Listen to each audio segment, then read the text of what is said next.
നമ്മള് പറഞ്ഞ സമയത്തിന് അവിടെ എത്തും തോന്നില്ല കേട്ടോ. അതിന് ഇന്ന കുറ്റം പറഞ്ഞ ഈ ചങ്ങായിന്റെ വണ്ടി വെച്ച് പിടിച്ചോണ്ട് ഇടക്കുട്ടി ഒന്ന് വേഗം വിട്ടാ 100 റുപ്യന്റെ ഓട്ടത്തിന് പമ്പ് കയറിയിട്ട് 200 റുപ്യ വാങ്ങി. ഇപ്പൊ ചെതൽ അടിച്ചും പോലെ അടിച്ചും കൊണ്ട് കാക്കത് പ്ലെയിനല്ല ഓട്ടർഷയാണ്. എന്താണ് കുട്ടി പറ്റിയത്? കാക്ക ടയർ പഞ്ചറായി കാക്ക. വല്ലാത്തൊരു കഥയായി പോയത്. എടാ ടയർ പഞ്ചറായിക്കണമെങ്കിൽ സ്റ്റെപ്പിനില്ല ഒന്ന് എടുത്ത് കൊടുക്കണ കുട്ടി. കാക്ക സ്റ്റെപ്പിനെയും പഞ്ചറാ കാക്ക. അതാ ഇനി ഞങ്ങൾ രണ്ടാൾ പോകാൻ എന്താ കാട്ടുക? അതിന് എന്തെങ്കിലും ഒരു വഴി പറഞ്ഞോണ്ടാ. കാക്ക അതിനൊരു പണിയുണ്ട്.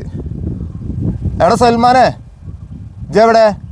എടാ ഇജ് ഇങ്ങോട്ട് വാ, എൻ്റെ സ്റ്റെപ്പിനെ എടുത്തിട്ട്. ഇവിടെ ഒരു പാർട്ടി വന്ന് പെട്ട് കിടക്കുകയാണ്, വേം വാ. എടാ സൽമാനെ, എടാ തയ്ച്ചാ കിട്ടില്ലടാ, ഇജൊന്ന് വന്ന് സഹായിച്ചടാ, ഇവർക്ക് പോകും വേണം. അതിന് കാക്കാൻ്റെ കുട്ടി പേടിച്ചണ്ടേ? അമ്മാക്കിട്ട് ആക്കും പോലൊക്കെ വാ, ഞങ്ങൾ പോട്ടെ. ബാവേ എന്നെ സഹായിച്ചാനടാ വന്ന്.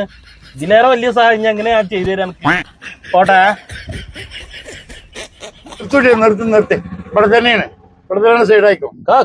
100 റുപ്യ വാടക വരെ. അത് പറഞ്ഞപ്പോഴാണ് ഒരു കാര്യം ഓർത്ത്. ഒരു 100 റുപ്യണ്ട് കാട്ടിക്കാം.